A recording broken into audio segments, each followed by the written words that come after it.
Simple harmonic जो oscillation है ना, इसको डिस्कस करने के लिए एक स्प्रिंग का एग्जांपल ले रहे हैं और थोड़ी सी मैथ यूज कर लेते हैं पहले, उसके बाद समझ आ जाता है क्वेश्चन। बेसिकली काइनेमेटिक्स है। तो देखो, जैसे ये कह रहे हैं कि हमारे पास स्प्रिंग से अटैच कोई मास है m, और उसकी एक इनिशियल वेलोसिटी है v नॉट, इनिशियल वेलोसिटी मतलब टाइम t इक्वल टू 0 पर उस मास में वेलोसिटी है v नॉट, और उस टाइम पर स्प्रिंग अपने नॉर्मल लेंथ से कुछ ज्यादा है, मतलब कि इलोंगेटेड। यानी यहाँ कहीं पर अगर स्प्रिंग की नॉर्मल लेंथ मान लेते हैं कि ये नॉर्मल लेंथ है स्प्रिंग की, तो अपने नॉर्मल लेंथ से suppose that x not distance ये बाहर है, मतलब इलोंगेटेड है। उस टाइम पर ये मास किसी वेलोसिटी v नॉट से चल रहा था और ये टाइम t इक्वल टू 0 बोल रहे हैं। और स्प्रिंग के अलावा और कोई फोर्स काम नहीं कर रहा है, मतलब फ्रिक्शन वगैरह नहीं कंसीडर करना है, ओनली स्प्रिंग का फोर्स। और हम लोगों से ये कहा जाए अगर कि कुछ टाइम के बाद, आफ्टर t सेकेंड्स, जब इसने जर्नी स्टार्ट की उसके t सेकेंड्स के बाद इसमें क्या वेलोसिटी आएगी, और उस टाइम ये अपने इस नॉर्मल लेंथ से कितना आगे होगा, मतलब कि ये पोजीशन x क्या होगी। ये दो चीजें पूछी जा रही है आपसे कि अगर स्टार्ट करते वक्त ये x नॉट एलोंगेटेड था और वेलोसिटी v नॉट थी, तो t सेकेंड्स के बाद इसमें क्या वेलोसिटी आ जाएगी और इसका पोजीशन क्या बनेगी, मतलब x की वैल्यू क्या बनेगी। तो एसएचएम नहीं भी आता होगा तो काइनेमेटिक्स से किया जा सकता है इस क्वेश्चन को। कैसे कर सकते हो काइनेमेटिक्स से? बिकॉज इसके अंदर जो पार्टिकल का मोशन है वो स्प्रिंग फोर्स की वजह से हो रहा होगा, और स्प्रिंग का फोर्स हुक्स लॉ के हिसाब से एक वेरिएबल फोर्स में जाता है। मतलब हम नॉर्मली क्या करते हैं कि वेलोसिटीज को फाइंड आउट करने के लिए जो हमारे की प्रैक्टिस है, मतलब हम लोग जिस चीज के हैबिचुअल है वो इन फॉर्मूलोज के हैं, v equals to u plus a t, इसके ज्यादा हैबिचुअल है। बट इसमें गलती क्या है, v equals to u plus a t में क्या मिस्टेक हो रही है देखोगे आप? Sir acceleration constant, acceleration constant होना चाहिए। और अगर पार्टिकल का मोशन स्प्रिंग के साथ हो रहा है और स्प्रिंग का फोर्स हुक्स लॉ के हिसाब से एलोंगेशन के साथ साथ बदलता रहता है, तो फिर वेरिएबल एक्सेलरेशन आ जाएगी। इसीलिए ये वाली इक्वेशंस काम नहीं करती है इसमें, और इसीलिए कुछ नई इक्वेशंस लगाती हूँ।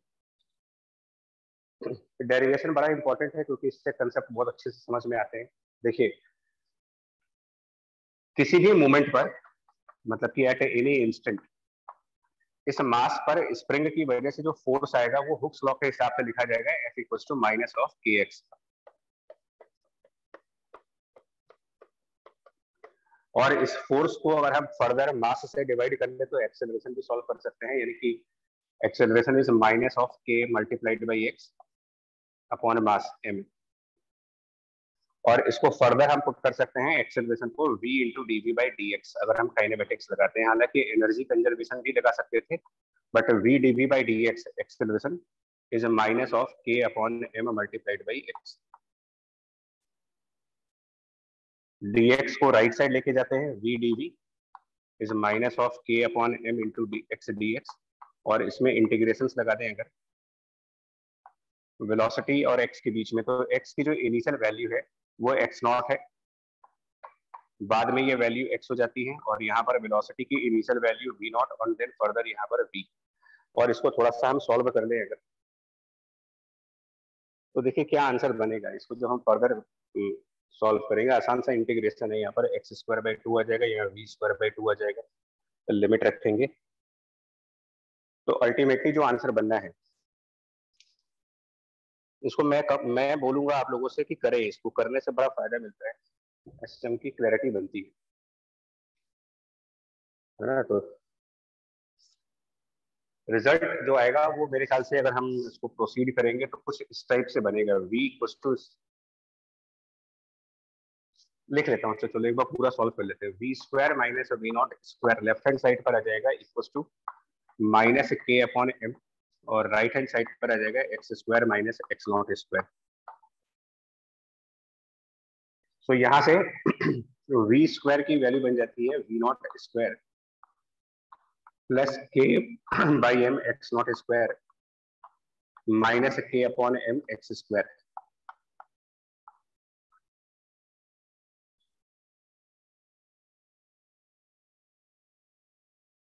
और यहां से हम क्या करने जा रहे हैं, वी स्क्वायर बराबर, एक चीज बड़ा ध्यान से देखना है, मैं के अपॉन एम कॉमन ले रहा हूँ, के बाई एम कॉमन ले लेंगे तो बचेगा हमारे पास वी नॉट स्क्वायर, ये बचेगा आपके पास, देखना X not square plus M by K we not square minus x square.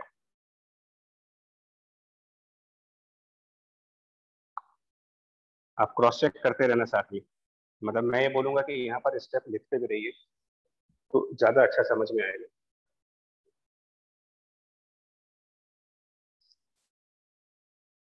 ठीक है, यहाँ तक कंफर्म करो तो आगे बताएं यार, अगर यहाँ तक आपको लग रहा है कि सही है। Yes sir. ठीक है, ठीक है, स्टेप लिखिएगा जरूर, कॉपी ना करें, मतलब कॉपी करने का मतलब अपने अपने आप से भी समझो। अच्छा, अब ये जो x not square plus m upon k we not है, ये सब कांस्टेंट वैल्यूज है, बिकॉज एक्स नॉट उसकी इनिशियल पोजीशन है, मास स्प्रिंग कांस्टेंट, और वी नॉट उसकी इनिशियल वेलोसिटी है, तो ये पूरा एक कांस्टेंट है। इस पूरे कांस्टेंट को हम इंट्रोड्यूस करते हैं as a capital A square, this constant है capital A square.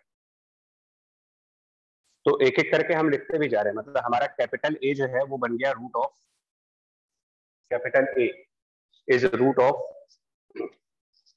X not square plus m upon k into v not square.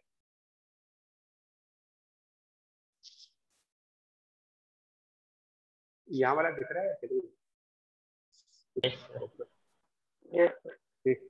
This is capital A ना। इसके बाद हमारे, और जो के बाई एम है, ये जो के बाई एम है इसको भी हम अपना कुछ कांस्टेंट कह सकते हैं, और इस के बाई एम को हम एक नए कांस्टेंट ओमेगा स्क्वायर से रिप्रेजेंट कर रहे हैं, a new constant omega square.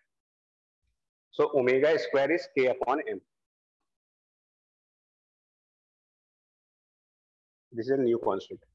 और इसके हिसाब से जो हमारे पास फाइनली जब दोनों तरफ का स्क्वायर रूट ले लेंगे तो हमारे पास v की वैल्यू बनती है omega and square root of capital A square minus x square, जो कि एक फेमस इक्वेशन है एसएचएम के लिए, v equals to omega into root A square minus x square की।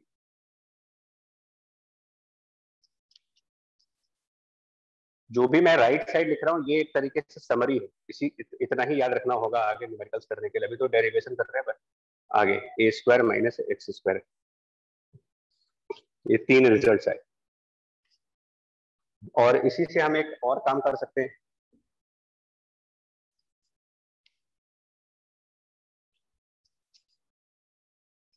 फर्दर इस v को लिख सकते हैं dx अपॉन dt काइनेमेटिक्स के हिसाब से, and dx by dt is omega into root of a square minus x square, then dx upon root of a square minus x square is omega into dt, और फिर integrate करेंगे time को 0 से t लेकर के, और यहाँ पर अगेन x की लिमिट रखी जाएगी, तो ओरिजिनल वैल्यू x नॉट से बाद वाली वैल्यू x तक, और ये एक स्टैंडर्ड फॉर्म ऑफ इंटीग्रेशन में आता है, dx by root a square minus x square standard integration of sin inverse, so that is sin inverse x upon capital A with the limits x and x naught।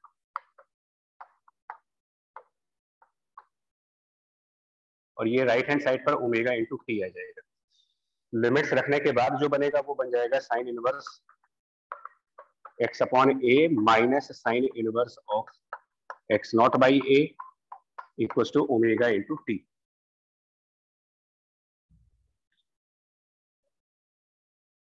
इसको भी हम एक नया नाम देने जा रहे हैं, sine inverse x not by A को हम एक नया नाम देने जा रहे हैं, और इसको हम फाई नॉट के सिंबल से डिनोट करने जा रहे हैं, फाई नॉट। सो तीसरी चीज आ गई, phi naught is sine inverse x not by ए।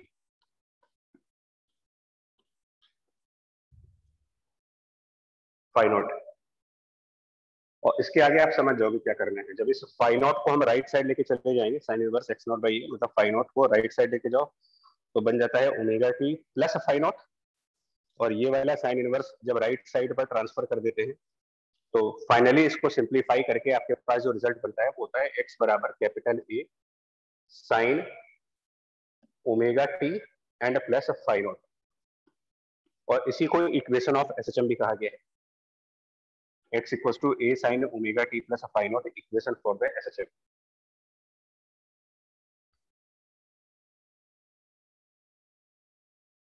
तो यहाँ तक बताओ, अगर कोई दिक्कत है तो। जो मैथ है पूरी, इसमें कोई फिजिक्स का कंसेप्ट तो लगा नहीं। No sir. ठीक, देखो मैंने क्यों डेरिवेशन कराई है, क्योंकि इस डेरिवेशन को कराने के साथ साथ इसे डेरिवेशन, हालांकि ये इक्वेशन सबको मालूम होती है कि एसएचएम की इक्वेशन ऐसी होती है, बट क्योंकि जब डेरिवेशन नहीं करते हम लोग तो कई सारी चीजें मिस कर जाते हैं। डेरिवेशन करने से हमको बेनिफिट क्या मिल रहा है कि इसमें जो कैपिटल ए है उसका भी एक फॉर्मूला है, व्हाट इज कैपिटल ए, जो ओमेगा आ रहा है उसका भी एक फॉर्मूला आ गया, और जो फाई नॉट है उसका भी फॉर्मूला आ गया। तो ये जो 1, 2, 3, 4 एंड 5, ये 5 इक्वेशंस पूरे एसएचएम चैप्टर में आप चाहे तो कोई भी न्यूमेरिकल करना चाहोगे तो इस 5 से आराम से किया जा सकता है। मुझे किसी छठे इक्वेशन की जरूरत पड़ती नहीं है। Complete SHM. रही बात टर्मिनोलॉजी की, तो टर्मिनोलॉजी में आप इनको कुछ नाम देते हो वो अलग बात है, कि कैपिटल ए को हम एम्पलीट्यूड का नाम देते हैं, amplitude of SHM, because it is the maximum value of x. Omega को एंगुलर फ्रीक्वेंसी ऑफ एसएचएम बोलते हैं, omega angular frequency of SHM. Capital A is the amplitude. Phi not को भी एक नाम देते हैं, phi naught called as phase constant या फिर initial phase. Omega called as angular frequency, capital A known as amplitude of SHM.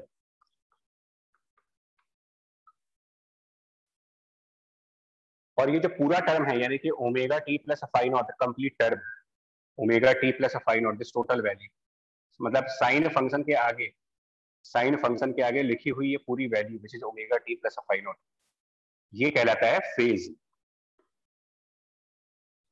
Phase of SHM.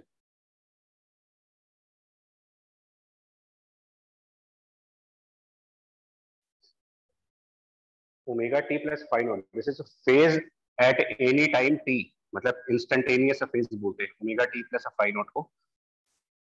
और derivation से एक और बात क्लियर हो जाती है, जो कंफ्यूजन है वो डेरिवेशन से रिमूव होती है। यहाँ पर एक्स के थ्रू आप क्या पता लगा रहे हो, क्या ये पार्टिकल का डिस्प्लेसमेंट है?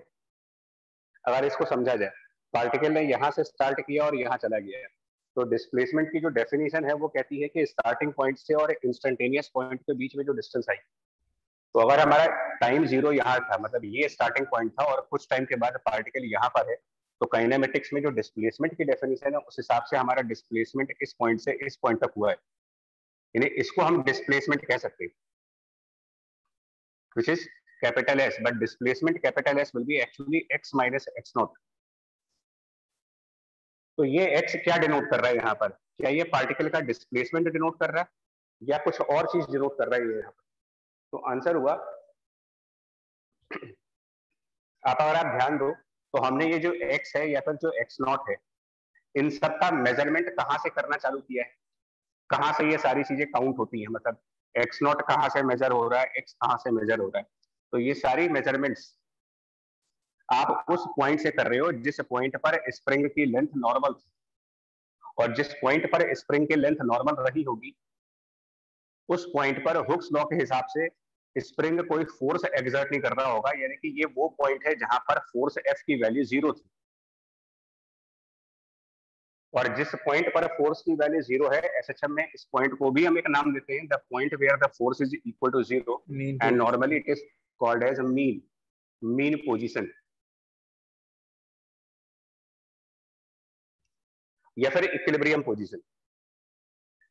तो सिंबल अगर हमें बहुत अच्छे से समझ में आएंगे तो न्यूमेरिकल्स करने में प्रॉब्लम होती नहीं है सिस्टम में। अगेन रिपीट कर रहे हैं यार, ये एक्स क्या हो रहा है, is it the displacement of particle or is it the position of a particle from the equilibrium point? सब डेरिवेशन में सामने लिखा है, क्या समझ आ रहा है आपको? क्या ये डिस्प्लेसमेंट है या फिर ये पोजीशन है उसकी? पोजीशन बता रहे हो आप। मतलब x के मतलब ये जो x है वो सिर्फ ये बता रहा है कि किसी पर्टिकुलर टाइम t पर वो पार्टिकल अपने इक्विलिब्रियम पॉइंट से कितने डिस्टेंस पे है, स्टार्टिंग पॉइंट से नहीं। स्टार्टिंग पॉइंट से वो अलग डिस्टेंस पे है, बट इक्विलिब्रियम पॉइंट से वो क्या डिस्टेंस है, ये x की वैल्यू को इंडिकेट करते हैं।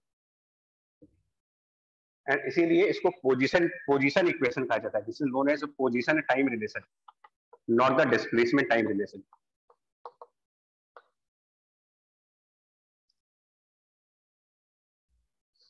अच्छा, इसको डेरिवेशन को करने में फायदे क्या क्या आ रहे हैं, देखिए बेनिफिट्स क्या क्या है मेरे को, कई सारी चीजें समझ में आ रही है।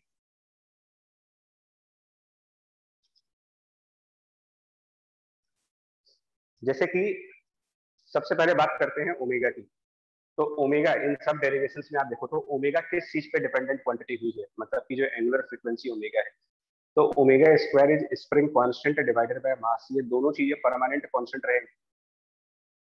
यानी कि जो ओमेगा है इसका इस बात से कोई मतलब नहीं है, एंगुलर फ्रीक्वेंसी का इस बात से कोई मतलब नहीं है कि इनिशियल वेलोसिटी क्या है, और जब स्टार्ट किया था तो इक्विलिब्रियम पॉइंट से कितने डिस्टेंस पे थे। न तो इनिशियल पोजीशन न इनिशियल वेलोसिटी, इन दोनों के इंडिपेंडेंट क्वांटिटी है ओमेगा, पहली चीज। सो ये अब हम प्रॉपर्टीज ऑफ एसएचएम में जा रहे हैं। प्रॉपर्टीज ऑफ एसएचएम में पहला प्रॉपर्टी हुआ कि जो ओमेगा है it only depends on the constant k and the mass m, nothing else. और कुछ चीजें थोड़ा सा हम एज्यूम करके चल रहे होंगे, ओमेगा से हम टाइम पीरियड भी निकालते हैं, बट उसका लिए जो फॉर्मूला यूज करते हो टाइम पीरियड ऑफ ऑसिलेशन का, that is 2 pi by omega, and इसके हिसाब से ये वैल्यू बन जाती है। ओमेगा यहाँ से निकाल सकते हैं, ओमेगा स्क्वायर अगर k बाई m है तो ओमेगा निकाल करके टाइम पीरियड की वैल्यू आ जाती है 2 pi root m by k। तीसरा पॉइंट जो इसमें फाई नॉट है, जिसको कि हम फेज कांस्टेंट कह रहे हैं, ये किन बातों पे डिपेंड करता है, मतलब किसी एसएचएम का phase constant phi naught. So phi naught की dependency x not by a पर है, बट ए इटसेल्फ किस चीज पे डिपेंडेंट है, तो ए खुद डिपेंड कर रहा है एक्स नॉट के ऊपर और वी नॉट के ऊपर। मतलब क्या हुआ कि आप जब आपने जर्नी स्टार्ट की, जब ऑसिलेशन स्टार्ट हुआ था, उस टाइम क्या वेलोसिटी थी, और उस टाइम हम इक्विलिब्रियम से कितने डिस्टेंस पे थे, मतलब कि इनिशियल वेलोसिटी और इनिशियल पोजीशन एक्स नॉट और वी नॉट ये डिसाइड करते हैं कि एम्पलीट्यूड कितना बनेगा। मतलब ऑसिलेशन या सिंपल हार्मोनिक मोशन में एम्पलीट्यूड की डिपेंडेंसी है on the initial velocity, initial position plus mass और कांस्टेंट, वो तो आएगा ही आएगा, मास और स्प्रिंग कांस्टेंट तो हमेशा ही है, बट उसके अलावा इनिशियल पोजीशन, और पोजीशन भी कहां से है, मैं बार बार इस चीज को रिपीट करेंगे क्योंकि हमने एक्सपीरियंस किया है कि लोग गलती यहाँ पे कर जाते हैं, वो पोजीशन को डिस्प्लेसमेंट समझने लगते हैं। सो एम्पलीट्यूड इज फंक्शन ऑफ और it depends upon initial position, mass, spring constant as well as initial velocity. So capital A depends on x naught, which is called initial position, and position with respect to the point of equilibrium, and v naught, that is initial velocity. Further k and m. Phi naught, that is the phase constant, ये किस पे depend करेगा, तो it depends on x not और a। तो जिन जिन factors पर a depend करेगा obviously उन सभी फैक्टर्स पर फाई नॉट डिपेंड करेगा। सो फाई नॉट भी डिपेंड कर रहा होगा x नॉट के ऊपर, v नॉट के ऊपर, k के ऊपर और m के ऊपर। ये सारी चीजें डिसाइड करती हैं कि फाई नॉट की क्या वैल्यू बनेगी।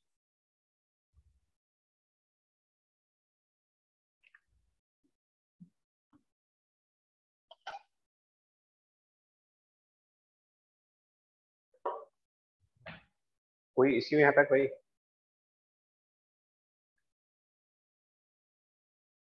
कोई इश्यू है यहाँ तक, बताएं। No sir. अच्छा, देखिए अब आपको समझाते हैं। मैं पहला कंसेप्ट अभी आपको डिस्कस करने जा रहा हूँ कि फाई नॉट कैसे देखा जाता है या फिर एम्पलीट्यूड कैसे निकाला जाता है, ये सब चीजें।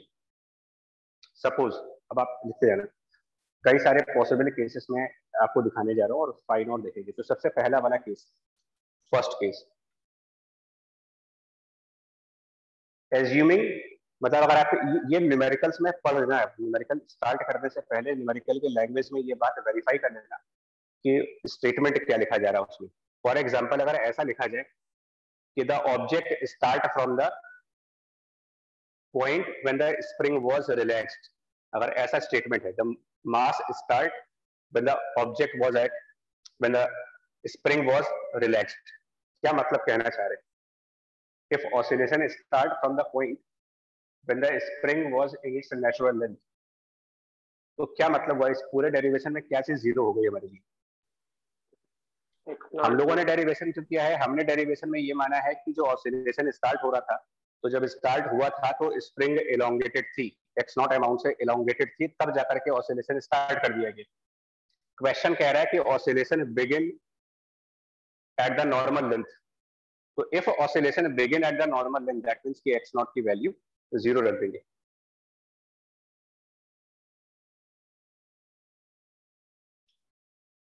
क्या ये बात समझ में आ रही है आपको? ठीक, और उस कंडीशन पे क्या बन जाएगा? ऐसी कंडीशन में क्या रिलेशन आएगा? If oscillation start at the mean point which means कि x naught is zero. Notice करो यहां पर आओ, इस रिलेशन में आइए।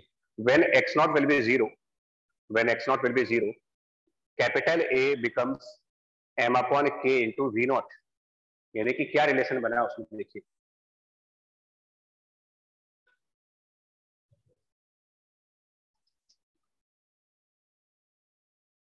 तो first situation if SHM begin or start at mean point, equilibrium point, which means कि x नॉट जीरो, तो ऐसी कंडीशन में हमारा फर्स्ट रिजल्ट कहता है कि कैपिटल A बराबर m upon k times v naught, root m by k v naught, first relation. और root m by k is 1 upon omega, root of m by k is 1 upon omega. So यहां से आप कह सकते हो कि velocity will be omega times a।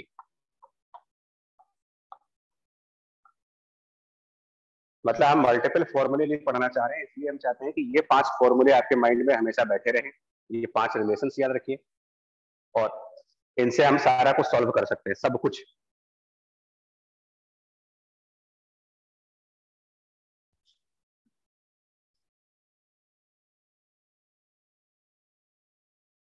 Phi not क्या बनेगा यार इस केस में?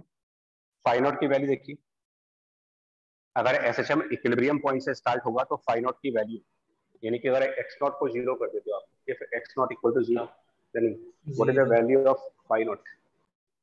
जीरो भी आ सकती है, 180 डिग्री भी आ सकती है। यस सर, एक्चुअली 2n पाई जब आप, हाँ, कि if SHM begin at the mean position, मतलब एक्स नॉट जीरो, तो आप इस रिलेशन पे देखो, फाई नॉट वाले रिलेशन पे, phi naught is sine inverse of zero by capital A, which means कि फाई नॉट की वैल्यू या तो जीरो होनी चाहिए या फिर 180 डिग्री यानी कि पाई होनी चाहिए। बट इनमें से कौन सी वैल्यू लेंगे फाई नॉट की, इसमें से कौन सी वैल्यू चूज की जाए? तो ये अब आगे डिपेंड करता है, ये इस बात पर भी डिपेंड करता है कि जब आप SHM अपने इक्विलिब्रियम पॉइंट से स्टार्ट कर रहे हो तो स्टार्ट कौन सी डायरेक्शन में कर रहे हो, क्योंकि इक्विलिब्रियम पॉइंट से हम 2 डायरेक्शंस में स्टार्ट हो सकते हैं।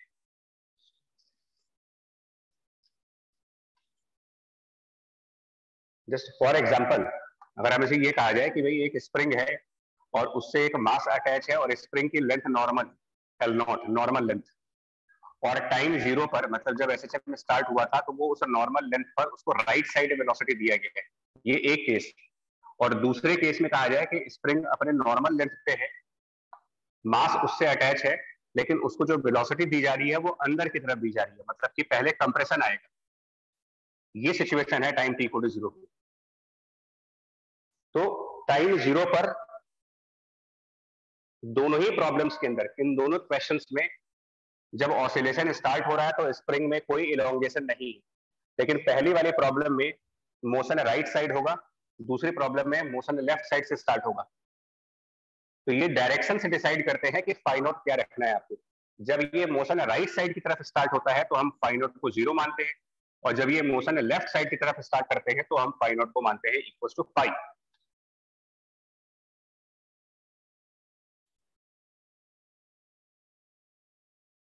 और क्यों मानते हैं ऐसा, उसका भी रीजन है, ऐसा मानने का एक रीजन भी है। एक्चुअली ये जो इक्वेशन आई है ना एक्स की, इसी इक्वेशन में एक काम और कर सकते हैं। इस इक्वेशन को अगर एक बार और डिफरेंशिएट कर दे तो हमारे को वेलोसिटी की इक्वेशन मिल जाती है। Velocity equals to a omega into cos omega t plus phi not. और अगर मैं कहूं कि at time t equal to 0 which means की इनिशियल वेलोसिटी, तो v नॉट टाइम 0 पर velocity is v naught, it should be a omega cos phi naught. First case में क्योंकि वेलोसिटी पॉजिटिव आ रही है, मतलब डायरेक्शन उसका पॉजिटिव है, तो अगर पॉजिटिव वेलोसिटी है तो यहां पर एक पॉजिटिव नंबर आना चाहिए।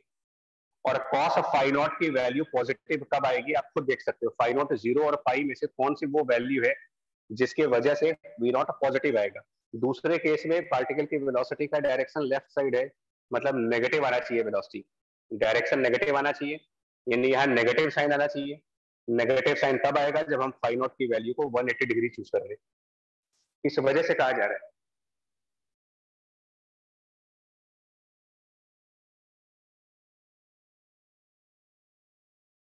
बोले बच्चा यहाँ तक क्लियर हो तो आगे आगे बढ़े।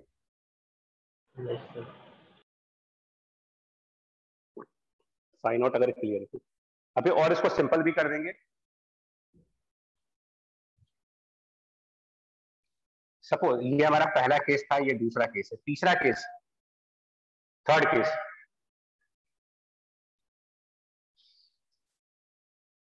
सपोज दैट टाइम 0 मतलब कि जब एसएचएम स्टार्ट हुआ था तब स्प्रिंग एलोंगेटेड थी। बहुत केयरफुली सुनने वाली बात पॉइंट है। टाइम 0 स्प्रिंग एलोंगेटेड है, मतलब कि ये L not plus x naught है, एलोंगेटेड है, और इसको रेस्ट की कंडीशन से छोड़ा गया है। रेस्ट की कंडीशन पे था ये, मतलब कोई वेलोसिटी नहीं है इसके पास। लैंग्वेज को पकड़ लेना क्वेश्चन के, क्या मतलब हुआ। टाइम 0 पर ऑब्जेक्ट रेस्ट पे है लेकिन स्प्रिंग एलोंगेटेड है, तो अगर इनिशियल मोमेंट पर वो रेस्ट पे है इसका मतलब अब की बार वी नॉट 0 हो गया। वी नॉट इनिशियल वेलोसिटी, और अगर वी नॉट 0 हो गया तो एम्पलीट्यूड बराबर एक्स नॉट, मतलब जितना स्प्रिंग एलोंगेटेड है यही इसका एम्पलीट्यूड है। तो दिस टाइम इस प्रॉब्लम में एम्पलीट्यूड की वैल्यू हो गई एक्स नॉट के बराबर। और अगर एम्पलीट्यूड की वैल्यू एक्स नॉट के बराबर हो, if amplitude is equal to x naught and amplitude are same, phi naught sine inverse of x not by a where a equal to x naught, मतलब कि साइन इनवर्स 1 पाई बाई 2।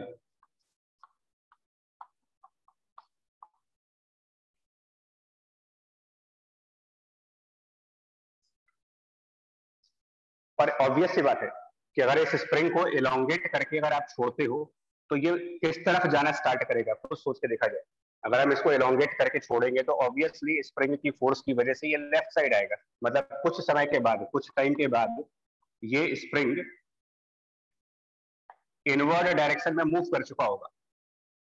और अगर T seconds के बाद, T seconds letter अगर आपसे कह दिया जाए कि यहां से टी सेकेंड्स के बाद जो ये ऑब्जेक्ट है, अब ये ऑब्जेक्ट में स्प्रिंग की जो लेंथ है वो एल नॉट प्लस एक्स रह गई। पहले एक्स नॉट एलोंगेटेड था, अब वो एक्स एलोंगेटेड है, तो यही एक्स जो है वो इस इक्वेशन से निकाल रहे हैं आप। यानी इस एक्स की वैल्यू क्या लिखी जाएगी, this x equal to capital A, but capital A is x naught, capital A is x naught because initial velocity is 0, तो v naught is 0, A equal to x naught. So A की जगह रखेंगे x naught sine omega root k by m into t plus phi naught sine inverse x not by A, जो कि हमारा 5/2 आ रहा है, plus 5/2।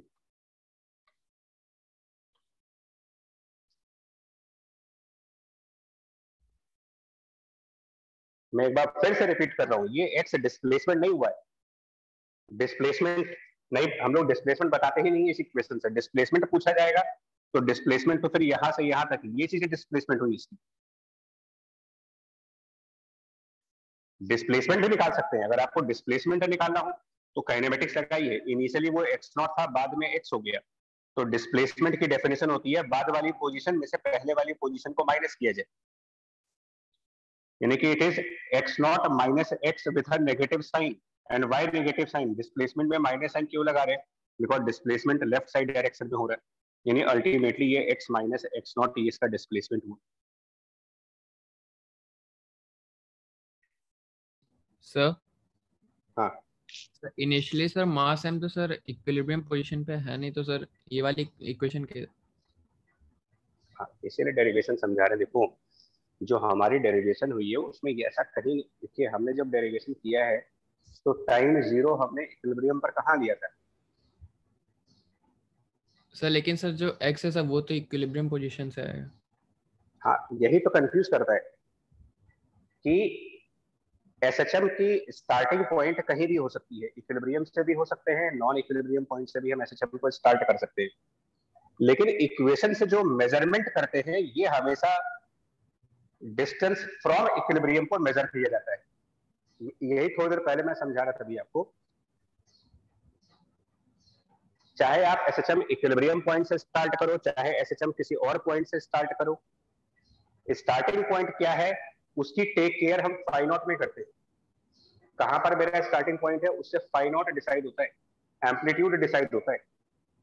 But ये जो पूरी इक्वेशन है, इस पूरे इक्वेशन से जो आप एक्स निकाल रहे हो ये हमेशा ही काउंट करते हैं फ्रॉम द इक्विलिब्रियम पॉइंट इररिस्पेक्टिवली कि हमने स्टार्ट कहां से किया हुआ है एसएचएम को। एक एग्जांपल और दे देते हैं, तो एक एग्जांपल से और समझ, इसीलिए मैं बोल रहा था कि ये बहुत बड़ा कंफ्यूजन पॉइंट है, लोग थोड़ा सा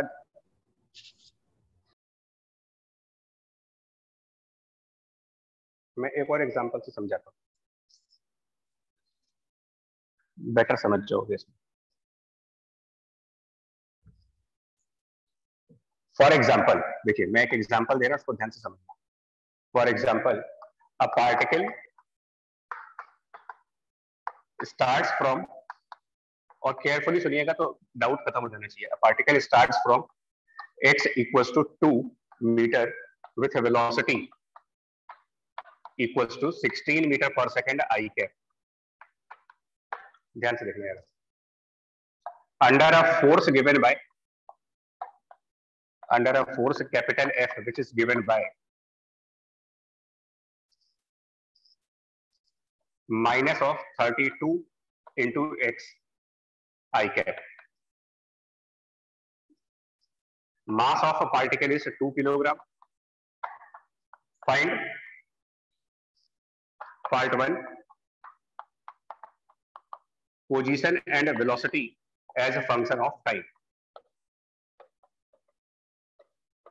एक ही पार्ट है, एक ही part, find the position and velocity as a function of time. अब इस क्वेश्चन को समझो आप।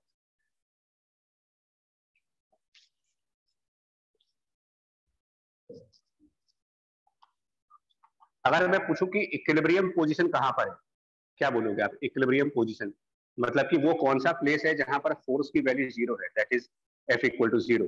तो आप फोर्स की इक्वेशन देख के बताओ कौन से पॉइंट पर एक्स की वैल्यू, कौन से पॉइंट पर फोर्स जीरो होगा? शायद भाई एफ ये है, आप एक्स को कितना पुट करोगे ताकि फोर्स जीरो आ जाए? तो आंसर हो गया एक्स बराबर जीरो। क्या वहीं से स्टार्ट हो रहे हैं हम लोग? क्या क्वेश्चन में ऐसा कहा जा रहा है कि वो उस पॉइंट से स्टार्ट हुआ है जहां पर फोर्स जीरो था, मतलब कि x इक्वल टू जीरो? नहीं, वो स्टार्ट तो हम किसी भी पोजीशन से हो सकते हैं, जरूरी थोड़ी है कि हम हमेशा उसी जगह से स्टार्ट करें जहां पर फोर्स जीरो है। तो जहां से आप स्टार्ट कर रहे हो ये आपका एक्स नॉट है। As per problem x not की वैल्यू 2 हो गई बिकॉज वहां से आप स्टार्ट कर रहे हैं, और जिस वेलोसिटी से स्टार्ट कर रहे हैं वो हमारा v नॉट है, यानी कि v नॉट बराबर 16 है। x का जो कोफिशिएंट है ये k है 32, मास गिवन है 2, इसके आगे आपको कुछ करना नहीं है। आपको ये रिलेशंस याद रखिए बस। एक एक करके बताओ, कैपिटल ए कितना आएगा इस क्वेश्चन में, मतलब व्हाट इज एम्पलीट्यूड। मतलब मैं तुम लोगों को फर्दर ये चाहता हूँ कि एग्जाम में कोई डेरिवेशन करनी ना हो, मैं उस तरीके से प्रिपेयर कर रहा हूँ। एक बार जरा कैलकुलेट करके बताएंगे यार, एक्स नॉट में ए कितना आएगा। यहाँ पर चारों वैल्यूज पता है मेरे को, एक्स नॉट पता है, एम पता है, के पता है, वी नॉट पता है। रूट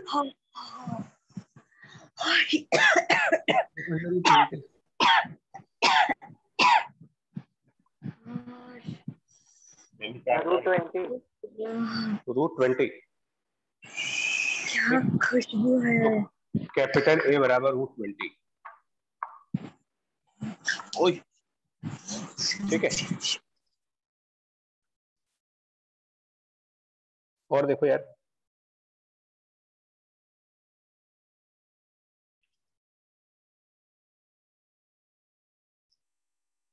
फाई नॉट कितना है इस क्वेश्चन में। Phi naught sine inverse x not by a, x not की वैल्यू 2, ए की वैल्यू अगर कैलकुलेशन आप लोग की सही है तो रूट 20। इसका मतलब इस क्वेश्चन में जो फेज कांस्टेंट है यानी कि phi naught, that is sine inverse of 2 divided by root 20। Root 20 को सिंप्लीफाई भी कर ले 2√5, तो वो 2/2√5 करेंगे तो साइन इनवर्स 1/√5। अब इसकी वैल्यू तो मुझे पता नहीं है। और व्हाट इज ओमेगा, तो root k by M, root of के बाई एम मतलब कि 4 रेडियन पर सेकेंड।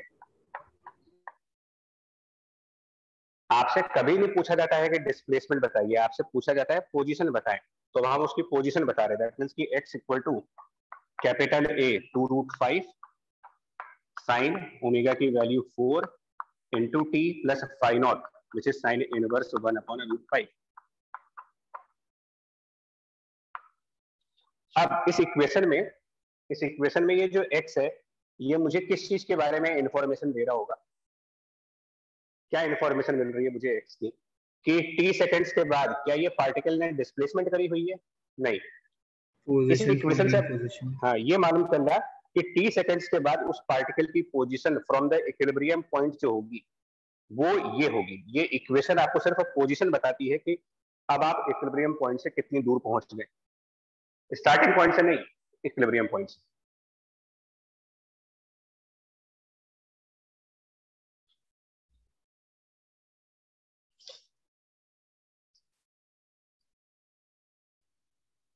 क्या बात क्लियर हुई? Yes sir. Yes sir. ठीक है, और 2-3 एग्जांपल्स और करके दिखाता हूँ, 2-3 एग्जांपल्स और।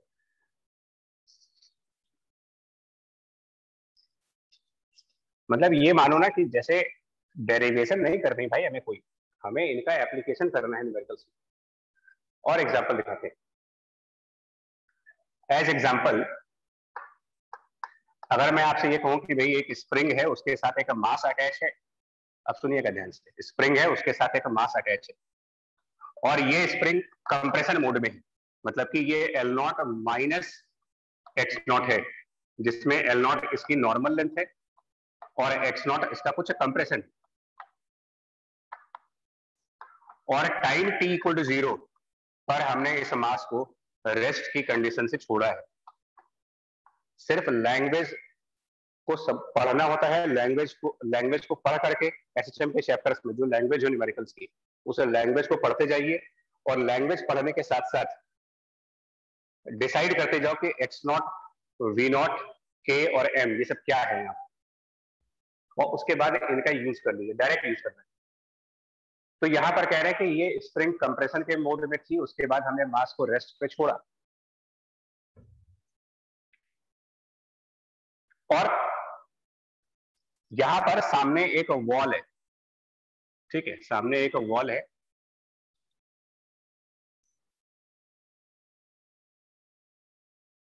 जो कि स्टार्टिंग पॉइंट से, मतलब जहां से स्टार्ट कर रहे हैं वहां से 3/2 times v0 root of k/m, ये उसका डिस्टेंस है, मतलब एक वॉल है। और आपसे पूछा जाए कि बताओ ये मास कितने टाइम बाद इससे कोलाइड कर जाएगा। Suppose at what time block hits the wall.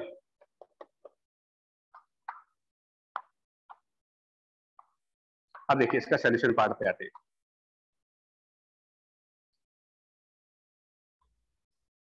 मैं तो चिल्ला चिल्ला के कह रहा हूँ यार कि ये डिस्प्लेसमेंट है ही नहीं। गलती लोगों स्टूडेंट्स से ही होती है कि वो उसको डिस्प्लेसमेंट मानते हैं। चलिए एक एक करके चलते हैं यार, one by one. Initial velocity क्या है एज पर द लैंग्वेज ऑफ प्रॉब्लम? जितना जितना मैंने आपको बोला है उसके हिसाब से क्या समझ आ रहा है कि क्या इनिशियल वेलोसिटी है उसकी? जीरो। सो v0 जीरो हो गया। एक मिनट। अच्छा एक गड़बड़ हो गई, क्वेश्चन फ्रेम करने में मुझसे मिस्टेक हो गई है। ये जो डिस्टेंस है, सॉरी यार, ये डिस्टेंस आपका 3x0/2 है।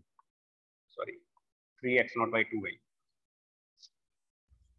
चलिए तो अब बताते हैं। Capital A, because v0 zero है, and therefore from the first equation, आपको सिर्फ इन 5 इक्वेशंस को याद रखना है।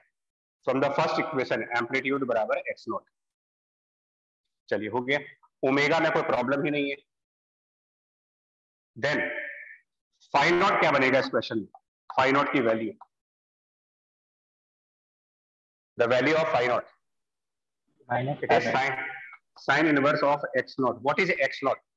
एक्चुअली व्हाट इज x0 अगर पूछा जाए तो x0 इज द, क्या है वैसे आप लोग को समझ में आ रहा है सिंबल्स के अलावा क्या है x0? Initial position. तो यहां पर इनिशियल पोजीशन पॉजिटिव है या नेगेटिव? नेगेटिव है। मतलब इस फॉर्मूले में एक चीज और आप चाहो तो ऐड कर सकते हो अपने नोट्स में कि जो आप ये x0 रखेंगे और ये जो v0 रखेंगे ये विद साइन रख दीजिएगा, विद साइन। तो आपका प्रॉब्लम पूरी तरीके से सॉल्व हो गया,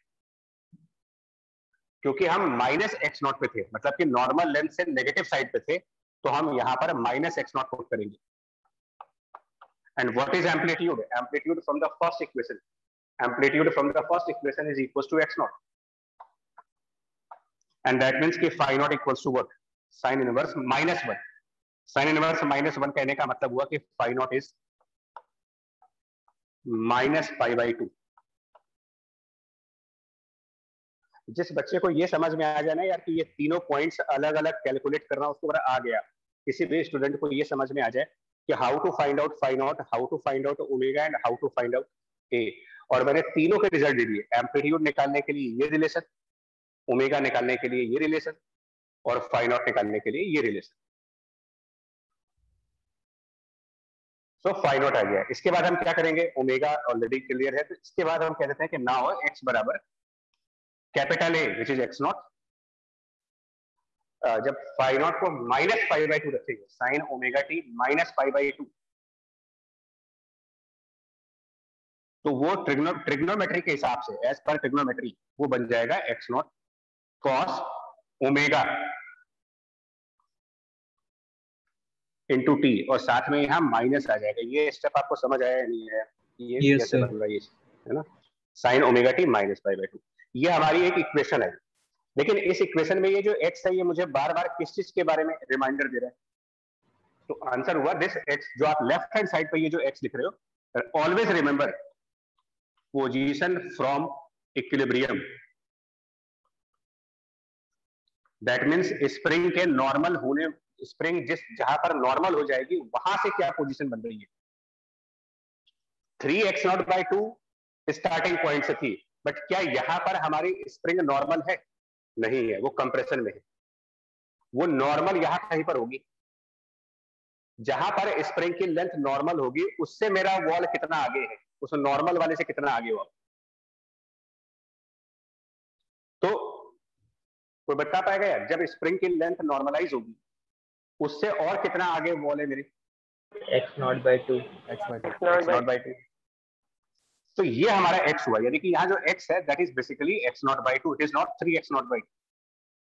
क्योंकि हम ये थोड़ी मेजर कर रहे हैं कि हमने कितना ट्रेवल किया, वो ट्रेवलिंग, हमारी ट्रेवलिंग मेजर नहीं हो रही है, मेजर क्या हो रहा है, जिस टाइम आप इसको हिट कर रहे होगे उस टाइम पर आपकी पोजीशन इक्विलिब्रियम पॉइंट से क्या है। और इक्विलिब्रियम पॉइंट और स्टार्टिंग पॉइंट अलग अलग हो सकते हैं। तो हम यहां पर x को पुट करेंगे x0/2। और अब आप बताओ ट्रिग्नोमेट्री के हिसाब से क्या टाइम आएगा, अगर हम x को x0/2 रख दें तो टाइम कितना आ जाएगा बताएं। ये स्टेप क्लियर हुआ कि y x बराबर x0/2 क्यों रख रहे हैं हम यहाँ पर, 3x0/2 ना रख करके हमने x0/2 क्यों रखा, यहाँ पर क्लियर हो रहा है ये चीज? ठीक है, अब बताओ क्या आ गया, इधर x0/2 रख दो, इधर -x0, मतलब cos इज -हाफ, cos की वैल्यू -हाफ आ रही है। अब cos की वैल्यू -हाफ आने का मतलब ट्रिग्नोमेट्री में वो कितना एंगल बनना चाहिए जिसमें cos की वैल्यू -हाफ आती है? 2π/3। 2π/3। तो अब आप टाइम निकाल सकते हो क्या बन रहा होगा?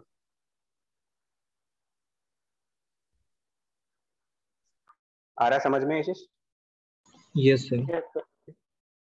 मैं अभी टाइम पीरियड के ऊपर आपको क्वेश्चन नहीं कराऊंगा, वो वाले प्रॉब्लम्स नहीं कराऊंगा कि टाइम पीरियड निकालना है, वो तो आसान है। फिर भी मैं इसकी प्रैक्टिस कराने के लिए आज की क्लास ले रहा हूँ कि मतलब इक्वेशंस का यूज करना समझ में आए मुझे। Okay, can we find out the velocity with which the block will strike the ball?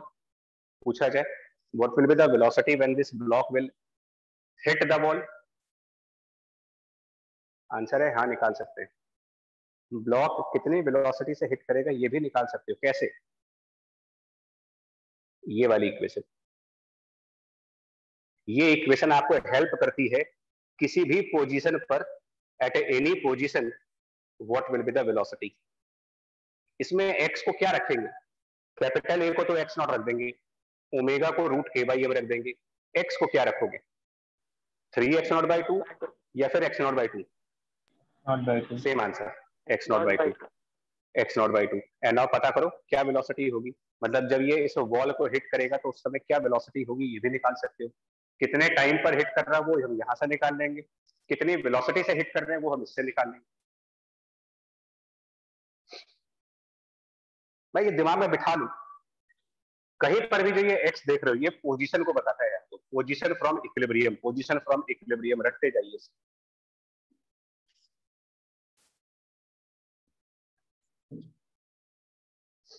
इसके आगे क्वेश्चन और आगे कर सकते हो कि भाई मान लो कोलिजन दे दिया जाए कि कोलिजन हुआ, वो इलास्टिक हुआ, इनइलास्टिक हुआ, फिर ये पलट के वापस आ जाएगा, बट वो इंटीग्रेटेड कंसेप्ट्स बन जाएंगे, फिर उसके अंदर दूसरे चैप्टर का इन्वॉल्वमेंट आ जाएगा।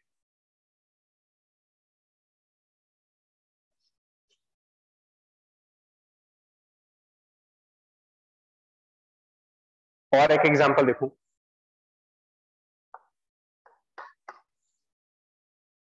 एक और एग्जांपल दिखा देते हैं आपको, एक मिनट, ठीक है। A particle starts from the equilibrium point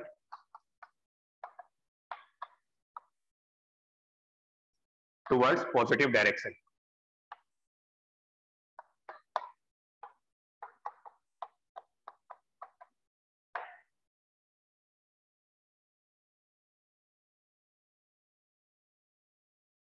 Find time taken by particle, time taken by the particle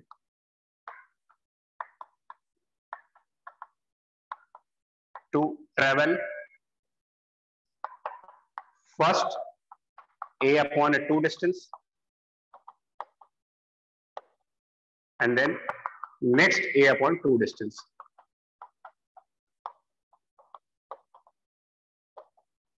हम लोग को लग सकता है कि यार ये क्वेश्चन डिफिकल्ट है, पता नहीं कहां से पूछा गया, ऐसा कुछ भी नहीं है। ये कॉन्फिडेंस मन में आ जाए कि यार होगा तो इसी से।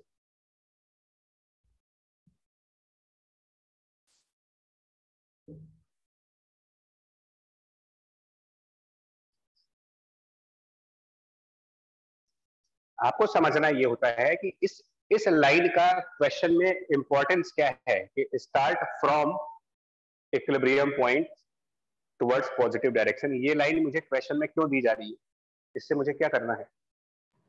तो x नॉट 0 हो जाएगा। x not 0।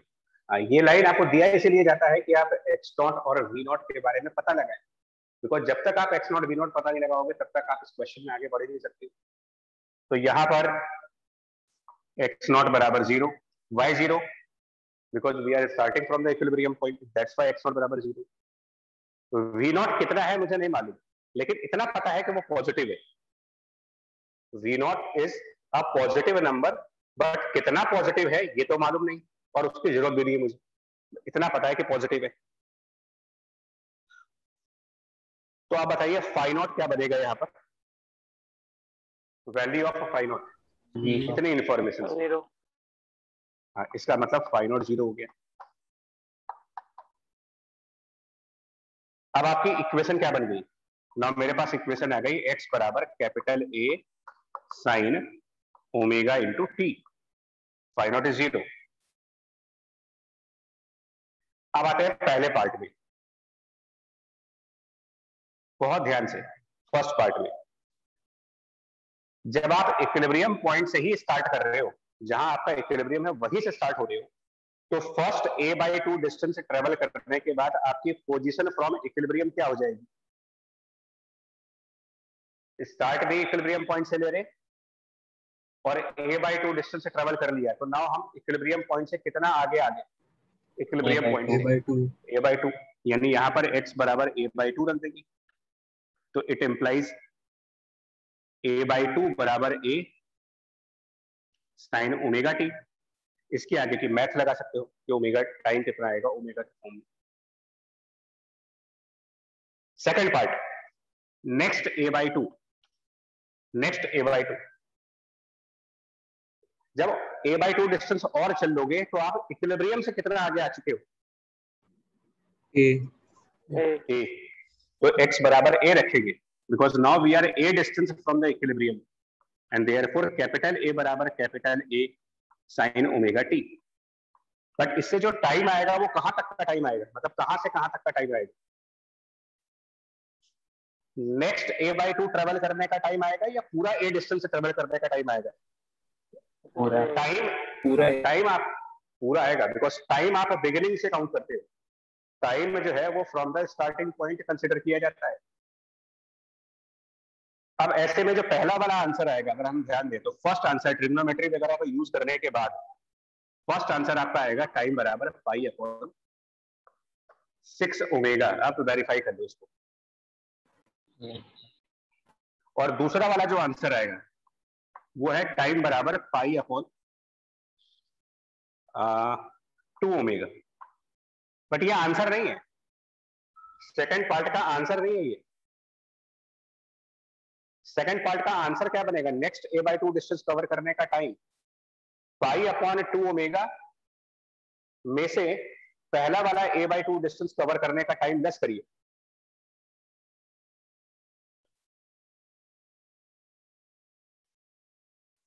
आ रहा है समझ में या कंफ्यूजन हो रही है इसमें?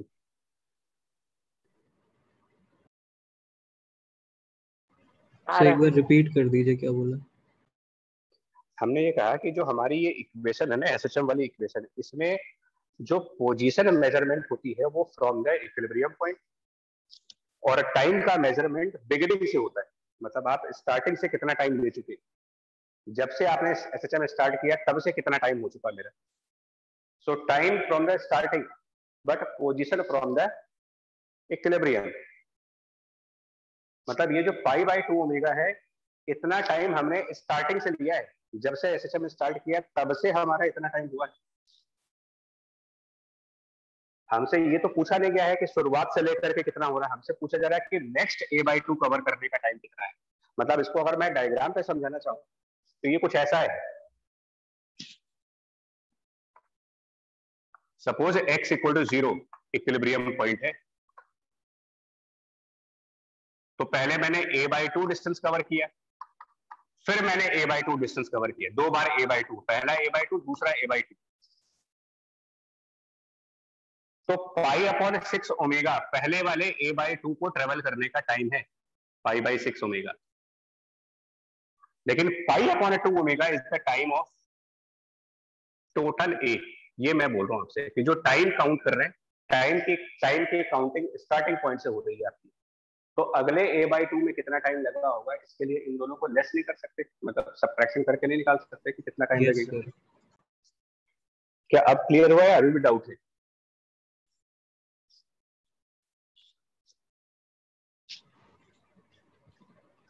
पूछ लो भाई, अगर अभी भी लग रहा डाउट है तो अभी बता दें, अब क्लियर हो गया हो तो फिर ठीक है, और क्वेश्चन देखने एक दो। सब हो गया क्लियर। ठीक, चलिए।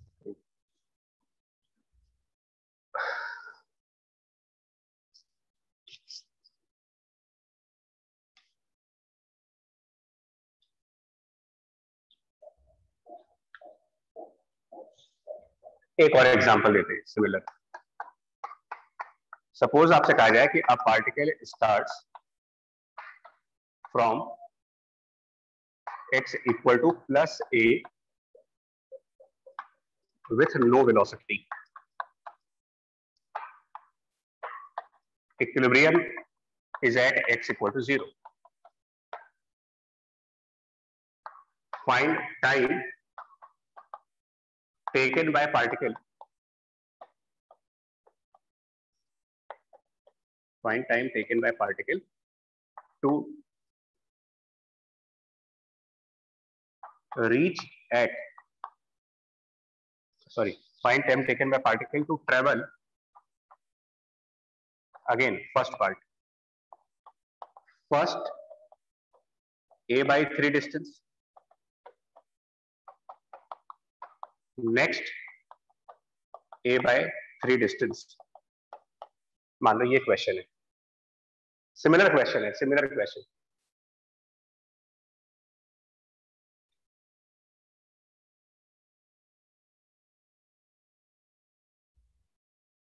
तो क्या करेंगे, देखिए क्वेश्चन तो बाद में सॉल्व करिए, सबसे पहले आप इसमें ये निकालो ए क्या है, ओमेगा क्या। ओमेगा नहीं निकालना होता है, ओमेगा तो फिक्स होता है, ए और फाई नॉट में ये दो बातें होती है। So what is a? Particle start from, इसको मैं एक्स नॉट कह रहा हूँ, जहां से स्टार्ट किया है, तो जहां से स्टार्ट किया है with no velocity, v naught 0, तो जहां से आप स्टार्ट कर रहे हैं वही आपका एम्पलीट्यूड हो गया, तो जिस डिस्टेंस से स्टार्ट किया वही एम्पलीट्यूड हो गया, मतलब कैपिटल ए एम्पलीट्यूड है। फाई नॉट बताए कितना आएगा यार, फाई नॉट इस क्वेश्चन के हिसाब से I/2। हाँ, स्टार्टिंग विथ नो वेलोसिटी, कोई वेलोसिटी नहीं है स्टार्टिंग में आपके पास, amplitude v naught 0, so amplitude और एक्स नॉट बराबर, एम्पलीट्यूड और एक्स नॉट बराबर, यानी कि फाई नॉट 90 डिग्री। इसका मतलब एक्स की इक्वेशन क्या बन रही है, एक्स बराबर ए, यहाँ 90 degree sine omega T plus 90, यानी ये हो गया ए कॉस ओमेगा टी। अब आते हैं पहले पार्ट के लिए, फर्स्ट पार्ट में केयरफुली।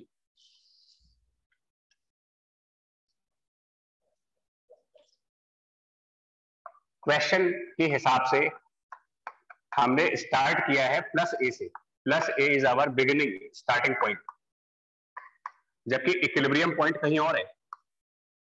तो ये तो अब आपके दिमाग में क्लियर हो गया होगा कि एसएचएम के अंदर स्टार्टिंग पॉइंट और इक्विलिब्रियम पॉइंट अलग अलग हो सकते हैं, कहीं से भी स्टार्ट हो सकते हैं हम लोग। और स्टार्ट करके अगर आप a/3 डिस्टेंस से ट्रेवल कर जाओगे, तो स्टार्टिंग पॉइंट से हम a/3 डिस्टेंस से ट्रेवल करते हैं, तो हम अपने इक्विलिब्रियम पॉइंट से कितना दूर रह गए। अगर हम स्टार्टिंग पॉइंट से a/3 ट्रेवल कर रहे हैं 2a/3, तो हम, हाँ, दैट मीन्स कि now this particle is at 2a/3 from the equilibrium, यानी यहां पर x को क्या रखा जाए, a/3 रखें या 2a/3 रखें? आंसर है 2a/3, बिकॉज अगर इधर से a/3 जाएंगे तो इक्विलिब्रियम से आप 2a/3 हो, और यहां पर x from the equilibrium equals to a cos omega t। इसके आगे का पार्ट हम नहीं करना चाह रहे, वो ट्रिग्नोमेट्री यूज करके टाइम की वैल्यू आ जाएगी, इसको t1 कर दे रहे हैं। सो t1 बराबर cos इनवर्स, या छोड़ देते हैं, इसको निकाल देंगे बाद में यार, टाइम इसमें चला जाएगा। Second part, next a/3 travel कर लिया, फिर a/3 ट्रेवल करो आप,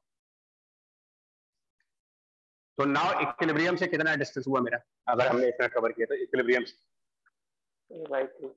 a/3, तो यहां पर रखेंगे a/3, ए cos ओमेगा t2। तो t1 टाइम यहां पर हो रहा था और t2 ये टाइम हो गया।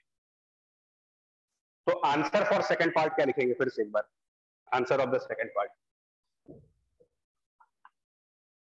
It is t2 minus t1, ये आंसर हो। मतलब एक तरीके से जो t है वो मूवमेंट है, movement, instantaneous value of time.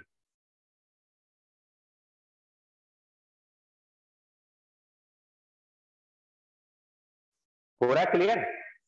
Sir sir इसमें 2a/3 अगर रखेंगे तो टाइम जो आएगा वो 0 से 2a/3 ट्रेवल करेंगे तब वहां तक का टाइम आएगा। हम तो उल्टा डायरेक्शन में चल रहे हैं, a/3। किस पार्ट में कह रहे हो, फर्स्ट पार्ट में या सेकंड पार्ट में? फर्स्ट पार्ट में। हाँ बताइए, अब डाउट बोलो फिर से क्या है। सर 2a/3 हम लोग रख रहे हैं तो मतलब 0 से 2a/3 तक चलने में उसको कितना टाइम जाएगा वो निकलेगा ना। नहीं ऐसा? भाई नहीं, फिर वही कंफ्यूजन, उसी पॉइंट पर आप भी कंफ्यूज हो। आप मेरी बात समझो, यहाँ पर हम ये कहाँ कह रहे हैं कि ये डिस्प्लेसमेंट हुआ, ये बार बार बोल रहे हैं कि इस एक्स का मतलब डिस्प्लेसमेंट है ही नहीं।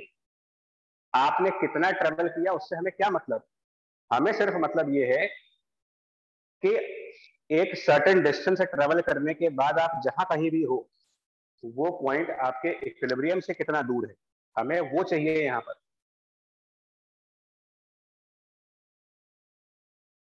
जब हमने पहला a/3 कवर कर लिया, पहला a/3 डिस्टेंस कवर करके मान लो हम यहाँ पर आए, तो हमें सिर्फ ये पता करना होता है कि अब मैं इक्विलिब्रियम से कितनी दूर हूं। वो तो 2a/3 होगा ना इक्विलिब्रियम से डिस्टेंस, और वही यहाँ पर सब्स्टिट्यूट करना होता है आपको।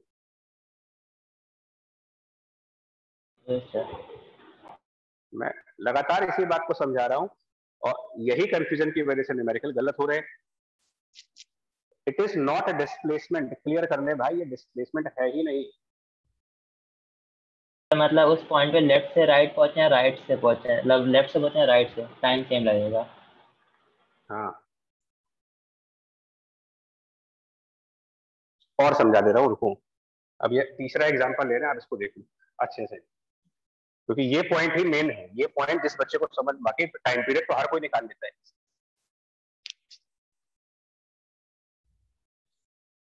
और एक एग्जांपल देखो, अब इस एग्जांपल को मैं डायग्राम से समझा रहा हूं, या डायग्राम से समझा देते हैं, वर्ड्स में नहीं समझा रहे। Suppose that x equal to 0 आप कहते हो कि ये हमारा इक्विलिब्रियम पॉइंट है, मान लेते हैं कि x बराबर 0 इज द इक्विलिब्रियम पॉइंट। दो एग्जांपल लेंगे, आप समझ लेना इसको, दो एग्जांपल्स के बाद क्लियर रहना चाहिए कि आराम से समझ। और मैंने स्टार्ट किया x equal to minus A से, suppose x equal to minus A से मैंने स्टार्ट किया और कोई वेलोसिटी नहीं है, मतलब v0 0 है।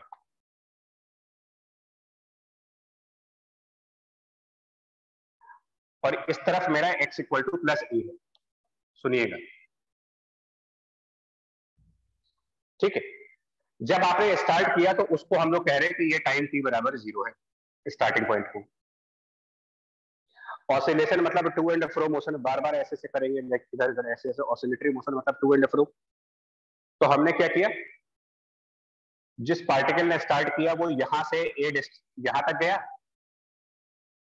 वापस पलट करके, मतलब प्लस ए पर जा करके यू टर्न ले लिया, और यू टर्न ले करके उसने 2a/3 डिस्टेंस और कवर कर लिया और यहां पर आ गया। अब आपसे पूछा जा रहा है कि बताओ ये टाइम कितना हो रहा है। मान लो ऐसे कहा जाए क्वेश्चन, आराम से सुनिएगा। मतलब मैंने क्या किया, माइनस ए से 0 गए, 0 से प्लस ए गए, और प्लस ए से वापस पलट करके 2a/3 डिस्टेंस और ट्रेवल कर लिया। सो टोटल कितना डिस्टेंस कवर किया गया, अगर पूछा जाए कि टोटल डिस्टेंस कितना ट्रेवल हुआ है काइनेमेटिक्स की लैंग्वेजेस में, टोटल डिस्टेंस ट्रेवल, चलिए बताएं क्या किया आपने। माइनस ए से 0, 0 से प्लस ए, और उधर से पलट करके 2a/3 और आ गए। टोटल कितना डिस्टेंस कवर कर लिया मैंने? 8a/3। ए प्लस ए, हाँ 8a/3 बिल्कुल सही है। टोटल डिस्प्लेसमेंट कितना किया मैंने? डिस्प्लेसमेंट की डेफिनेशन, जहां से स्टार्ट किया था और जो बाद वाला पॉइंट है, इनके बीच में क्या डिस्टेंस है? 4a/3। 4a/3। हमारी इस इक्वेशन में इन दोनों का कोई काम नहीं है। अब आप बताइए पोजीशन फ्रॉम इक्विलिब्रियम क्या है? a/3। मतलब यहां पर जब आप आओगे तो आप इक्विलिब्रियम पॉइंट से कितना दूर हो, जहां पर आपका इक्विलिब्रियम है उससे कितना दूर हो? a/3। यही चीज आपके लिए x में जाएगी, मतलब कि a/3 बराबर a साइन ओमेगा t, और फाई नॉट वो एक इंपॉर्टेंट पार्ट है। आप स्टार्ट हो रहे हो माइनस a से, बिना किसी वेलोसिटी के, माइनस नेगेटिव साइड से स्टार्ट किया किसी वेलोसिटी के बगैर,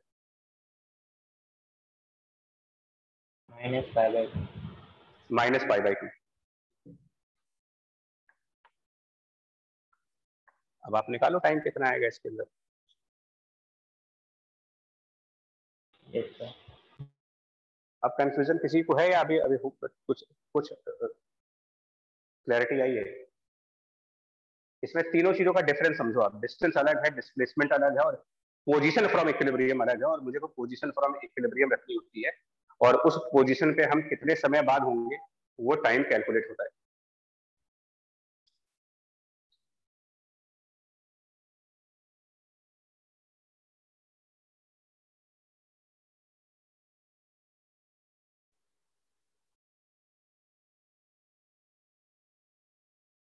तो क्या क्लियर यार, कि कुछ और समझाना है इसमें? yes। ठीक है।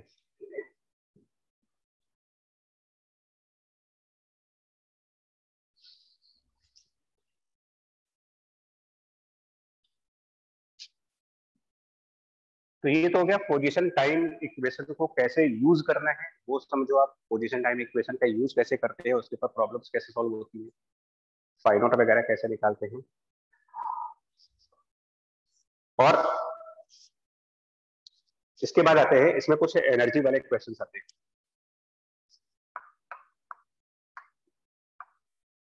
तो वो कोई टफ टॉपिक नहीं है, आसान सा टॉपिक है। कैसे? देखिए एनर्जी इन एसएसएम काफी आसान टॉपिक इसलिए है बिकॉज अगर आप काइनेटिक एनर्जी की बात करते हो तो kinetic energy is basically half mv²। And if you talk about the potential energy spring के केस में, तो potential energy is also half kx²। Simple सा है। तो काइनेटिक एनर्जी हाफ mv², इसको आप दो फॉर्म्स में रख सकते हो। एक तो ये बन जाता है half mv² and then again v²। यहां से मैंने कहा ना कि ये 5 इक्वेशन हमारे लिए मोर देन एनफ है। तो v² ω² into a² minus x², और it is also half m। Velocity को हम dx/dt कर सकते हैं। Velocity is dx/dt। तो dx/dt कर देंगे तो वेलोसिटी आ जाएगी, और उसका जब स्क्वायर पुट कर देंगे तो ये बन जाएगा a² ω² cos² ω t plus phi naught. ये आपके काइनेटिक एनर्जी होगी। सिमिलरली पोटेंशियल एनर्जी के भी दो फॉर्मूले बन सकते हैं। एक तो हो गया हाफ k, और k को रिप्लेस कर सकते हैं mω²। तो it is half mω² x²,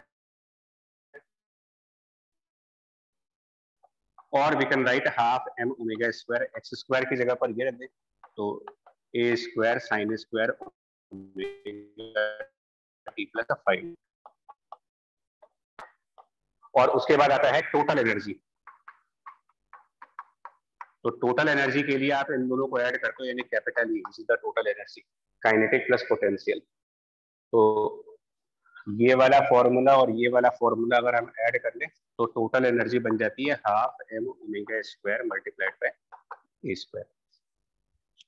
तो ये कोई बहुत टफ नहीं है, अपने आप कर सकते हैं। मतलब बिकॉज अगर ये फंडामेंटल्स याद है तो ये वैसे भी डिराइव हो जाता है।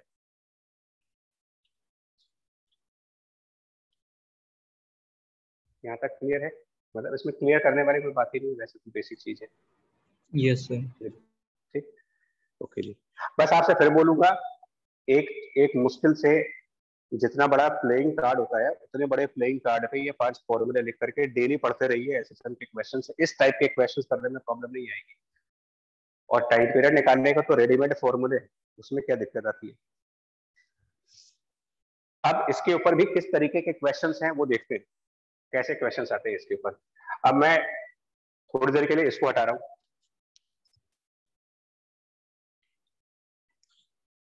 टाइप ऑफ क्वेश्चंस एक बार प्रैक्टिस कर लेते हैं जो एग्जाम में आते हैं, वो देखिए।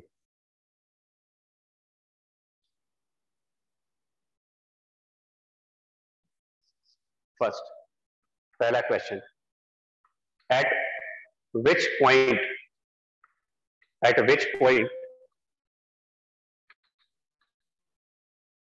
Kinetic energy is 3 times of potential energy. बड़ा आसान सा क्वेश्चन है। कहां पर काइनेटिक एनर्जी पोटेंशियल की 3 टाइम्स होगी, तो उसमें कुछ नहीं करना है आपको। ये फॉर्मूला है काइनेटिक एनर्जी का। Kinetic energy formula is half m omega square a square minus x square. Question कह रहा है कि 3 times of the potential energy which is half m omega square x square. इससे निकाल लीजिए x की क्या वैल्यू बन रही है, कैंसिल करके x स्क्वायर आ जाएगा और शायद आंसर आ जाएगा x बराबर प्लस माइनस a/2 आ जाएगा। यस सर, यही है। सीधा आंसर, स्ट्रेट फॉरवर्ड क्वेश्चन आता है, कोई मतलब नहीं है इनको छोड़ने का। सेकंड, अब मैंने 3 का एग्जांपल लिया, आप कोई भी एग्जांपल ले लो। At which point they are equal, at which point potential is 3 times of kinetic. So logic पता है तो इस हिसाब से आंसर आते जाएंगे। अब अगर आपसे कहा जाए particle start from equilibrium point in positive direction, particle start from the equilibrium point in positive direction, after what time potential energy will be 3 times of kinetic energy। ये क्वेश्चन पूछे। टाइम, जहां टाइम पूछा जाएगा वहां थोड़ा सा alert रखिएगा। जहां पोजीशन पूछी जाएगी उसमें प्रॉब्लम नहीं है, लेकिन जहां टाइम पूछा जाएगा उसमें प्रॉब्लम है। प्रॉब्लम इसलिए है कि टाइम वाले इक्वेशंस में फाई नॉट इन्वॉल्व है और फाई नॉट को बहुत केयरफुली देखना होता है। फाई नॉट के बारे में तभी आप क्लियर आइडिया लगा सकते हो जब क्वेश्चन को बहुत अच्छे से पढ़ लिया गया हो और ये पता कर लिया गया हो कि कहां से एसएसएम स्टार्ट हुआ है, कौन सी डायरेक्शन में स्टार्ट हुआ है। इस क्वेश्चन में एसएसएम स्टार्ट हुआ है इक्विलिब्रियम पॉइंट से पॉजिटिव डायरेक्शन में, और पीछे लगातार इसके बारे में डिस्कस करते आ रहे हैं कि ऐसी कंडीशंस में जो हमारा फाई नॉट होता है इक्वल टू 0 डिग्री। ये एक ऑब्वियस कंसेप्ट नहीं है कि आप अंदाजा लगा पाओगे, इसलिए तभी कर पाओगे जब आपने फाई नॉट को कैलकुलेट करने की प्रैक्टिस की हो।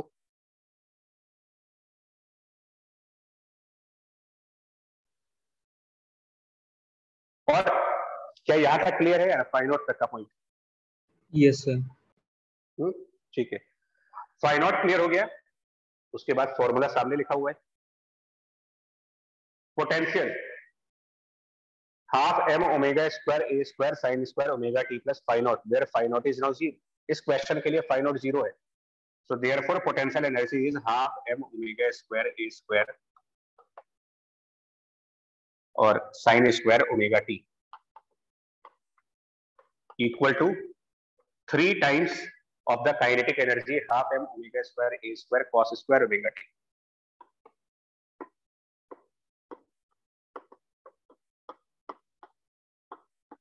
इसके आगे हम ट्रिग्नोमेट्री यूज कर लेंगे।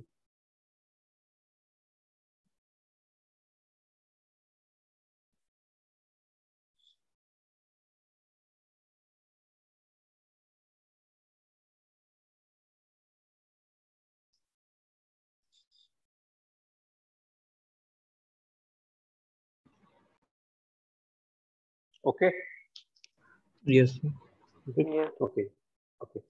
अब आप देखो, इस क्वेश्चन को करने के लिए आसान था मतलब, लेकिन यहाँ पर करने के लिए थोड़ा सा चांसेस है मिस्टेक होने के फाइनोट की वजह से। कैसे? मैं इसी क्वेश्चन में अगर लैंग्वेज चेंज कर देता हूँ और कह देता हूँ कि पार्टिकल स्टार्ट फ्रॉम इक्विलिब्रियम से स्टार्ट नहीं करना है उसको, it start from x equals to plus a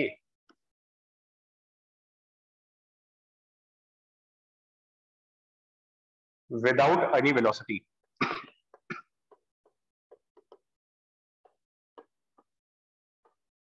और सेम क्वेश्चन है, after what time potential equals to 3 kinetic, क्या बन जाएगा फाई नॉट या की? Pi by 2। Yes sir yes. इस पे ध्यान दो, मैंने कहा ना यही चीज गलत कराती है। तो जब फाई नॉट पाई बाई 2 हो गया तो एक प्रॉब्लम हो जाती है। जैसे अब आप पाई बाई 2 रखोगे तो काइनेटिक एनर्जी के फॉर्मूले में cos square omega T plus pi by 2, मतलब कि साइन स्क्वायर हो जाएगा यहाँ पर, और यहाँ sine square omega T plus pi by 2 मतलब ये कॉस स्क्वायर हो जाएगा। मतलब जो आपका सोल्यूशन आएगा उस सोल्यूशन में यहाँ जहाँ साइन स्क्वायर बन रहा था वहां कॉस स्क्वायर बनेगा, जहां कॉस स्क्वायर बन रहा था वहां साइन स्क्वायर बन जाएगा।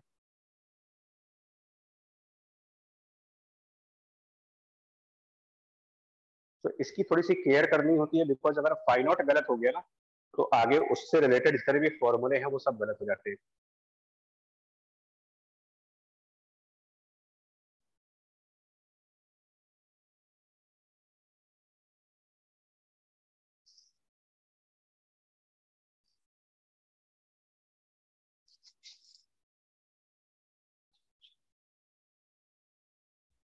ठीक है भाई, दोनों क्वेश्चन हटा दें आप।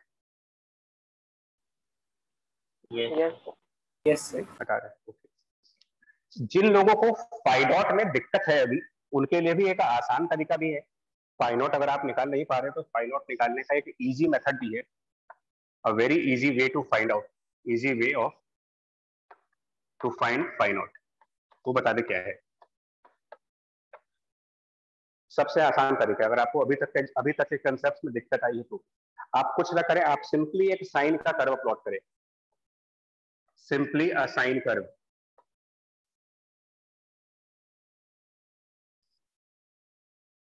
ठीक है, सिंपल अ साइन कर्व जिसकी highest value a plus a and lowest value minus of a। मुझे ये तो पता है ना कि ट्रिग्नोमेट्री में यहाँ पर 360 डिग्री की वैल्यू आती है, मतलब साइन का एक ग्राफ 360 डिग्री यानी कि 2 पाई पे कंप्लीट होता है, ये वैल्यू पाई पे कंप्लीट होती है, ये वैल्यू पाई बाय 2 पे कंप्लीट होती है, और ये वैल्यू 3 पाई बाय 2 पे कंप्लीट होती है। आपको कुछ नहीं करना है, जैसा जैसा क्वेश्चन कहे ना वैसा वैसा सिर्फ ग्राफ को फॉलो कर दो। अगर मैं आपसे कह रहा हूं, अगर आपसे कहा जाए कि start from equilibrium in positive direction, start from equilibrium in the positive direction, एक केस। दूसरा केस कहा जाए कि start from equilibrium in negative direction. तीसरा केस कहा जाए कि भाई start from x equal to plus a। चौथा कहा जाए कि start from x equal to minus a। तो ग्राफ पे जाओ, इक्विलिब्रियम का मतलब x बराबर 0। इस पूरे ग्राफ में ऐसे कौन से दो पॉइंट है जहां पर x की वैल्यू 0 आ रही है, बताएं इस पूरे ग्राफ में। तो x की वैल्यू यहां पर 0 आ रही है और x की वैल्यू यहां पर 0 आ रही है। इसमें से वो कौन सा पॉइंट है जो पॉजिटिव साइड की तरफ जाएगा और वो कौन सा पॉइंट है जो नेगेटिव साइड की तरफ जा रहा है? यहां से इस पॉइंट से मेरा ग्राफ पॉजिटिव हो रहा है और पाई वाले पॉइंट के बाद ग्राफ नेगेटिव हो रहा है। आप बताओ क्या लिखना चाहिए? स्टार्ट फ्रॉम इक्विलिब्रियम, या तो आपने यहां से स्टार्ट किया है या तो यहां से स्टार्ट किया है, या तो ये स्टार्ट है या तो ये स्टार्ट है, क्योंकि इन दोनों पॉइंट पर 0 वैल्यू वाली, एक्स की वैल्यू यहां भी 0। पॉजिटिव साइड पे कहा जा रहे हैं आप, 0 पर या फिर पाई पर? 0 पे। फर्स्ट केस का आंसर हो गया फाई नॉट बराबर 0। स्टार्ट फ्रॉम इक्विलिब्रियम मतलब कि x बराबर 0 बट नेगेटिव साइड जाना है, तो फिर इसका मतलब ये पॉइंट होना चाहिए, क्योंकि इसके बाद नेगेटिव हो रहे। फाई नॉट बराबर pi. Start from x equal to plus A, यानी ये पॉइंट आपने स्टार्टिंग लिए हुए, तो वो ट्रिग्नोमेट्री से पाई बाई 2 है। अब किसी फॉर्मूले की जरूरत नहीं पड़ती। माइनस ए से स्टार्ट करने का मतलब ये स्टार्टिंग पॉइंट है जिसके करस्पॉन्डिंग ट्रिग्नोमेट्री में 3 पाई बाई 2, यानी कि फाई नॉट बराबर 3 पाई बाई 2। और उसको माइनस पाई बाई 2 भी कर सकते हो। 3 पाई बाई 2 और माइनस पाई बाई 2 में फर्क नहीं है, क्योंकि sign omega T plus 3 pi by 2 and sign omega T minus pi by 2, आप ट्रिग्नोमेट्री से चेक कर लेना, ये दोनों सेम ही चीजें हैं।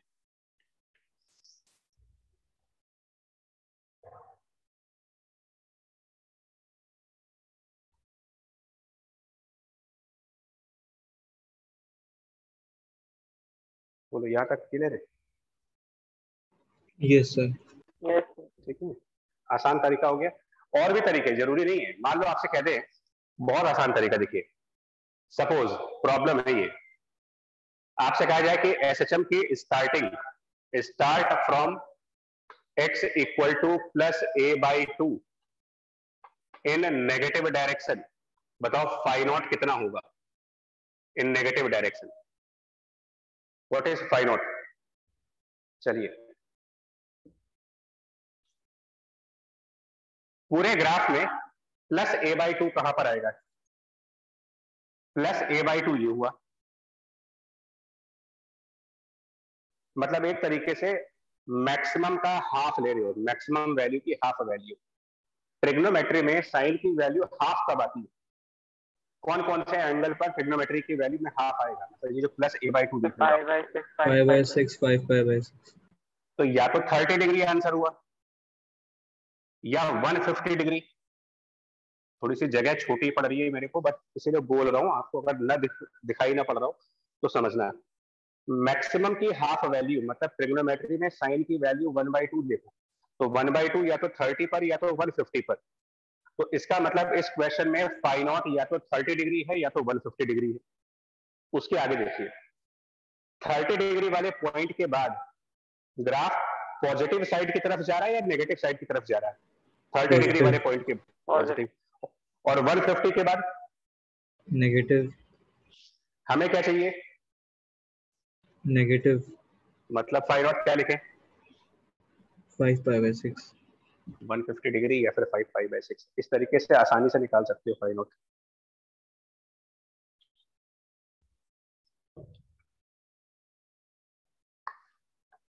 कहा जाए इसको अपने आप बताना है, start from x equal to minus a root 3 by 2 minus a root 3 by 2 in positive direction. बताओ क्या आएगा? माइनस ए रूट 3 बाई 2 से पॉजिटिव डायरेक्शन में अगर हम सेशन स्टार्ट करें तो फाई नॉट कितना होगा? नोटिस करो, आप कैपिटल ए मत देखा करो, सिर्फ रूट 3 बाई 2 देखो। माइनस रूट 3 बाई 2, लगाओ ट्रिग्नोमेट्री। कौन से दो एंगल्स होते हैं जहां माइनस रूट 3 बाई 2 आता है? 4 पाई बाई 4 पाई बाई 5 पाई। ठीक, अब उसमें से वो कौन सा पॉइंट है जो पॉजिटिव साइड की तरफ जा रहा है, मतलब ऊपर की तरफ उठ रहा हो? तो 5 पाई बाई। भाई यहाँ पर ग्राफ नीचे जा रहा है, मतलब नेगेटिव जा रहा है। यहाँ से ग्राफ ऊपर जा रहा है यानी पॉजिटिव जा रहा है। आपको चाहिए पॉजिटिव, यानी यहाँ वाला एंगल चाहिए। अब इसके आगे तो ट्रिग्नोमेट्री आप लगा सकते हो भाई। क्या बनेगा फाई नॉट?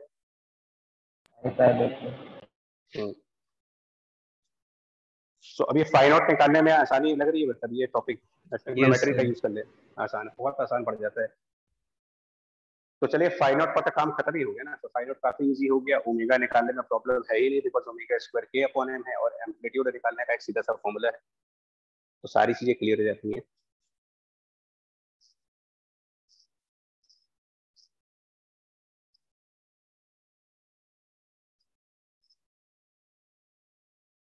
अच्छा, इसके बाद दो पॉइंट्स इसमें और पूछे जाते हैं।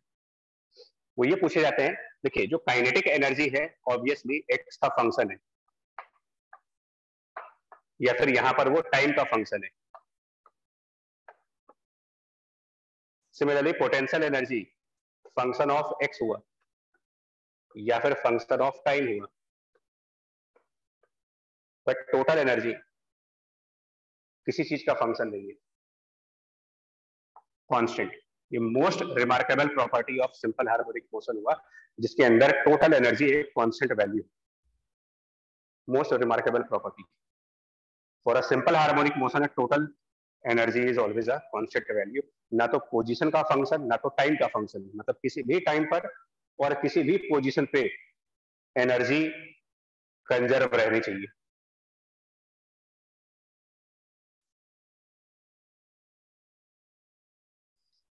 इसमें जो ये पोटेंशियल एनर्जी है, मतलब काइनेटिक एनर्जी एक्स का फंक्शन, टाइम का फंक्शन, पोटेंशियल एनर्जी एक्स का फंक्शन है, टाइम का फंक्शन। तो ये फंक्शंस जो हैं, इन फंक्शंस की वजह से काइनेटिक पोटेंशियल एनर्जी से वेरिएबल्स है, टोटल एनर्जी कांस्टेंट है। और इसके ऊपर हमारे क्वेश्चंस किस तरीके से आते हैं, वो पूछते हैं एवरेज एनर्जीज, एवरेज एनर्जी के क्वेश्चंस पूछे जाते हैं।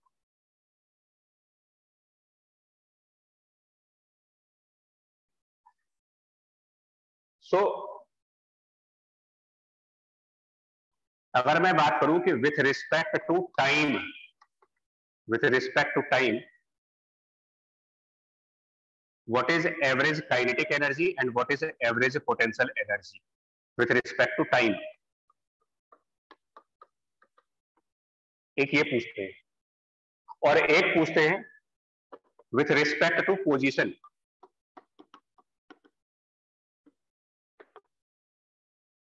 what is average kinetic energy and what is average potential energy।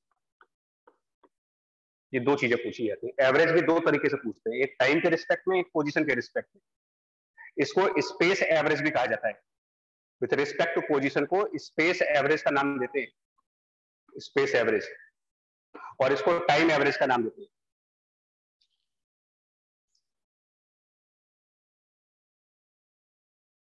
Time वाला आसान है, टाइम वाला इसलिए आसान है, देखो टाइम वाला क्यों इजी है। ट्रिग्नोमेट्री में साइन स्क्वायर थीटा, ये हमने ऑल्टरनेटिंग करंट्स में भी आपको बताया है, sine square theta plus cos square theta की वैल्यू 1 होती है इन ट्रिग्नोमेट्री। तो जब आप इन दोनों की एवरेज वैल्यूज निकालेंगे, average of sine square theta plus average of cos square theta, तो वो भी 1 आएगा। और इन दोनों के इंडिविजुअल एवरेज वैल्यूज, क्योंकि आपको मैंने बताया था कि 0 से लेकर के 90 डिग्री के बीच में जिन जिन वैल्यूज पर साइन का फंक्शन जाता है उन्हीं वैल्यूज पर कॉस का फंक्शन भी आता है। तो एवरेज इन दोनों के बराबर आते हैं। अल्टरनेटिंग करंट के एसएसएम वाले चैप्टर में आपसे डिस्कस किया गया था, और एवरेज आता है इन दोनों का, both are equal and equal to 1/2। तो यहाँ पर cos स्क्वायर ओमेगा टी है, यहाँ साइन स्क्वायर ओमेगा टी है, दोनों के एवरेज वैल्यू 1/2 है। तो 1/2 यहाँ, और पहले से ही 1/2 लगे हुए, तो आंसर बन जाएगा 1/4 m ओमेगा स्क्वायर ए स्क्वायर। दोनों के लिए सेम आंसर है, दोनों की एवरेज वैल्यू सेम आएगी।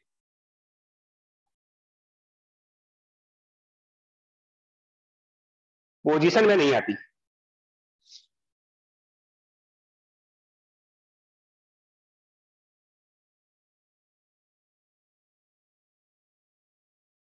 मैं इधर इरेज करने जा रहा हूं, तुम लोग थोड़ा सा फॉर्मूला ध्यान रखना। ये काइनेटिक एनर्जी का फॉर्मूला, इसका यूज करेंगे, और ये पोटेंशियल एनर्जी का फॉर्मूला, इसका यूज करेंगे।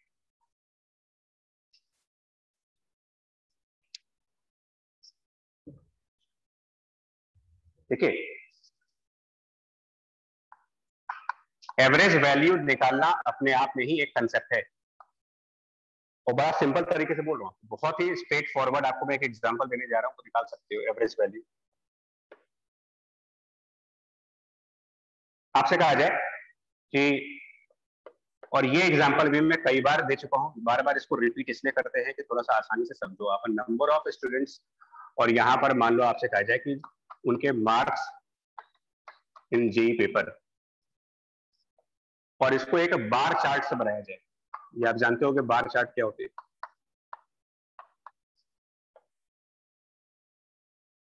सपोज ये यहाँ पर ये इंटरवल आपको जो है 20 बता रहा है, ये इंटरवल 10 बता रहा है, और ये इंटरवल सपोज दैट 30 है। जो नंबर्स हैं यहाँ पर 140 है, यहाँ पर मान लीजिए 80 है, और ये सपोज 100 है।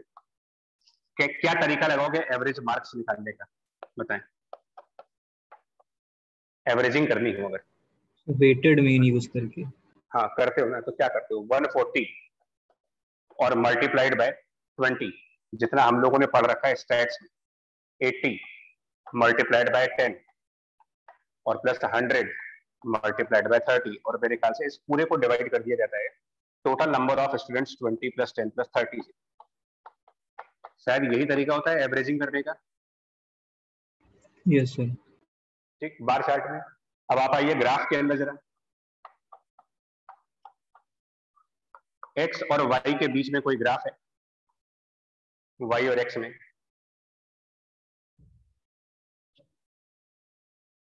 ये ग्राफ x2 और x1 के बीच में है। इस ग्राफ को कई सारे बार्स में डिवाइड कर सकते हो, एक ग्राफ को कई सारे बार में डिवाइड कर सकते हैं। और अगर हम एक स्पेसिफिक बार की बात करें, एक स्पेसिफिक बार जिसकी हाइट y है और जिसकी विड्थ dx है, तो अल्टीमेटली यहां पर हो क्या रहा है, height of bar into width of the bar, 140 into 20, ultimately area inside bar, area inside bar, area inside bar, total area रखा जा रहा है ऊपर, total area under all the bars, और total area under all the bars अगर करें तो वो एरिया अंडर कर्व, और कैलकुलस में एरिया अंडर कर्व होता है integration of y dx between the limits x1 x2 और डिवाइडेड बाय 20 प्लस 10 प्लस 30, मतलब टोटल बेस, उसका बेस कितना आ रहा है, बेस आ रहा है x2 minus x1। This is called y average. इसको एक जनरलाइज प्रोसेस में बता रहा हूं आपको, कहीं भी y एवरेज निकालना होता तो ऐसे निकालते। अगर y x का फंक्शन है तो y एवरेज बराबर y इसका इंटीग्रेशन अपॉन ये चीज। काइनेटिक एनर्जी की एवरेज वैल्यू चाहिए मेरे को, सेम प्रिंसिपल फॉलो करेंगे, integration the value of kinetic energy half m omega square a square minus x square. Formula एक बार देख लीजिए, यही फॉर्मूला था काइनेटिक एनर्जी का, half m omega square a square minus x square into dx, limits 0 से a तक की, divided by a minus 0, और इसको आप सॉल्व करो क्या आंसर आता है। एक मिनट, दिख नहीं रहा शायद,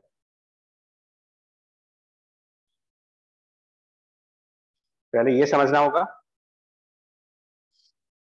कंसेप्ट पार्ट, और इसको हमने यहां पर यूज किया।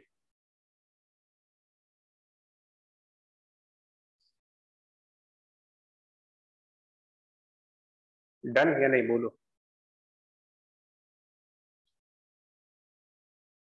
कैमरा सीधा करते हैं। Yes sir. और ये वाला कैसे निकालेंगे, पोटेंशियल एनर्जी की एवरेज वैल्यू, तो ये भी सेम प्रोसेस होगा यार, इंटीग्रेशन में पोटेंशियल एनर्जी का फंक्शन, और potential energy function was half m omega square a square, half m omega square x square, ये पोटेंशियल एनर्जी फंक्शन था, इनटू dx, इसके लिमिट 0 से a और डिवाइडेड बाई a। जब इसको आप सॉल्व कर लोगे ना कैलकुलस में, मतलब प्रॉपर इंटीग्रेशन सब कर लोगे इसका, तो नोटिस करना ये वैल्यू सेम नहीं है। एक के आंसर में 1/6 का टर्म आएगा,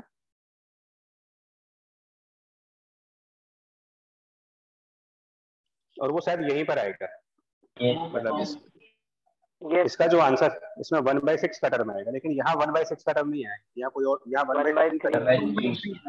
हाँ, मतलब कि पोजीशन वाइज जब एवरेज कैलकुलेट करते हैं तो पोजीशन में काइनेटिक एनर्जी के एवरेज में 1/3 है, पोटेंशियल के एवरेज में 1/6 है, लेकिन जब टाइम के रिस्पेक्ट में देखते हैं तो दोनों के एवरेज में 1/4, तो 1/3, 1/4 और 1/6 ये 3 नंबर्स हैं। बट क्योंकि इतना सब कुछ दिमाग में याद रखा नहीं जा सकता, प्रैक्टिकली पॉसिबल नहीं है याद कर पाना, तो इसलिए समझना होता है कि एवरेजिंग जो आप बार चार्ट्स में पढ़ते हो, ग्राफ्स में पढ़ते हो, वही कैलकुलस में पढ़ी जाती है और उसी का यूज किया जाता है यहाँ पर। ट्रिग्नोमेट्री में इसलिए यूज नहीं किया बिकॉज ट्रिग्नोमेट्री में सिंपल आइडेंटिटी थी जिससे डायरेक्टली एवरेज आ जाता है, तो वहां पर जबरदस्ती इंटीग्रेशन करने कोई मतलब नहीं बन रहा, और पोजीशन में इंटीग्रेट करके आंसर आ जाएगा यहाँ पे जो आंसर्स है।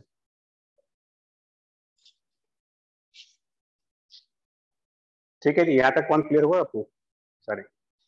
Yes sir. ठीक, तो ये आपका जनरल टॉपिक्स थे एसएसएम के, जनरलाइज टॉपिक्स, मतलब फाइनल फेज कांस्टेंट, इक्वेशंस को समझना, काइनेटिक एनर्जी और ये सब, मतलब जो कंफ्यूजन वाले पॉइंट्स थे वो हो गए।